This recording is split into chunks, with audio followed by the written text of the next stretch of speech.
সেদিন ছিল শনিবার। সকালে বারান্দায় দাঁড়িয়ে পরিষ্কার আকাশের দিকে তাকিয়েছিলাম। সকালের আকাশের সৌন্দর্য অন্য সময় থেকে একেবারেই আলাদা। এমন সময় মায়ের ডাক শুনতে পেলাম।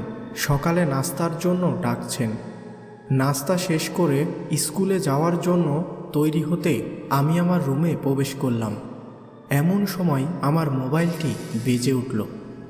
দেখি আমার টিউশন স্যার ফোন দিয়েছে। তিনি জানালেন যে আগামীকালের পড়াটা তিনি আজকে বিকালে পড়িয়ে দেবেন, অর্থাৎ আজকে বিকালে আমাকে একসাথে 2 দিনের টিউশন করা লাগবে। মাকে এই ব্যাপারে জানিয়ে দিলাম, যাতে করে বিকেলে আসতে দেরি হলে তিনি যেন আমার ব্যাপারে চিন্তা না করে। এদিকে আমার বান্ধবীটি আমাদের বাসায় চলে এসেছে। আমরা প্রতিদিন একসাথে স্কুলে যাই। ওই দিনও আমরা একসাথে আমার সাইকেলে করে স্কুলে গেলাম। স্কুলে সেদিন 7 পিরিয়ড ছিল। ছুটি হতে হতে বিকেল 5টা হয়ে গেল। তারপর আমি আর আমার বান্ধবী পূজা একসাথে টিউশনের জন্য রওনা দিলাম।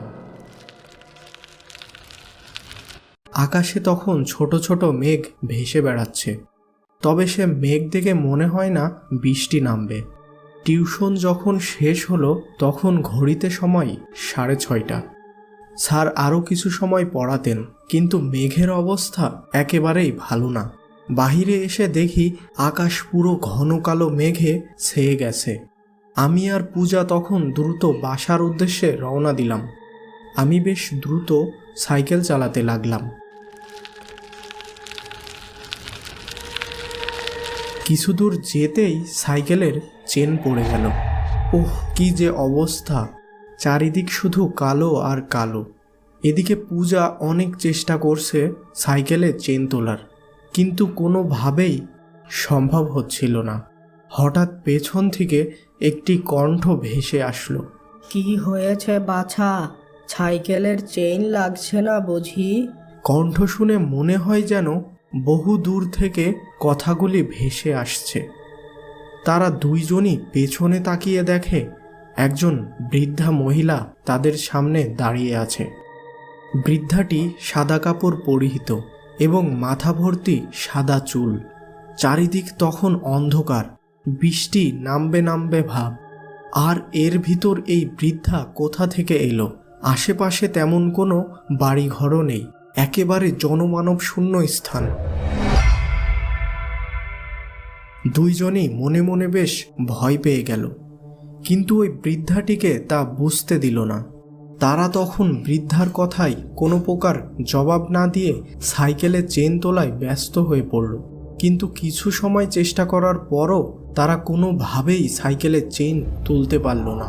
এদিকে আকাশে 2-3 বার বজ্র গর্জিয়ে উঠেছে, আর সেই বৃদ্ধটি এক দৃষ্টিতে কিছুটা দূর থেকে তাদের দিকে তাকিয়ে আছে। অনেক চেষ্টা করার পরও তারা যখন সাইকেলের চেন তুলতে পারল না, তখন তারা সাইকেল নিয়ে দ্রুত হাঁটা শুরু করে বাসার উদ্দেশ্যে। তারা খেয়াল করে বৃদ্ধাটি একই দূরত্বে তাদের পিছু পিছু হেঁটে চলে আসছে। দুইজনই অবাক হয়ে যায়, কিভাবে ওই বৃদ্ধাটির পক্ষে তাদের সাথে সমানে হেঁটে আসা সম্ভব। এদিকে আমি এবং আমার বান্ধবী যত দ্রুত সম্ভব হেঁটে চলেছি। হঠাৎ বৃদ্ধাটি আমার বান্ধবীকে উদ্দেশ্য করে বলে, তুমি ওর সাইকেল ধরে কেন হাঁটছো? এদিকে এসো। তখন আমার মনে খটকা লাগলো। আমার বাবার একটি কথা মনে পড়ল। তিনি বলেছিলেন যে ভূত প্রেত কখনো লোহার আশেপাশে আসতে পারে না, কারণ তারা লোহাকে ভয় পায়। তখন আমি আমার বান্ধবীকে ইশারার মাধ্যমে জানিয়ে দেই যে সে যেন কোনোভাবেই এই সাইকেল ছেড়ে না যায়। এদিকে হাঁটতে হাঁটতে আমরা প্রায় আমাদের পাড়ার কাছে চলে এসেছি। হঠাৎ দেখি বৃদ্ধাটি আমাদের পিছনে আর নেই। রাস্তাটি বেশ সোজা চলে গেছে এবং আশেপাশে বাসা বাড়িও নেই, যার ফলে বৃদ্ধাটি যদি ফেরত যায় তাহলে তাকে এই রাস্তায় অবশ্যই দেখা যাবে। কিন্তু হাই, বৃদ্ধার কোনো চিহ্নই নেই, একেবারে যেন সে ভ্যানিশ হয়ে গেছে।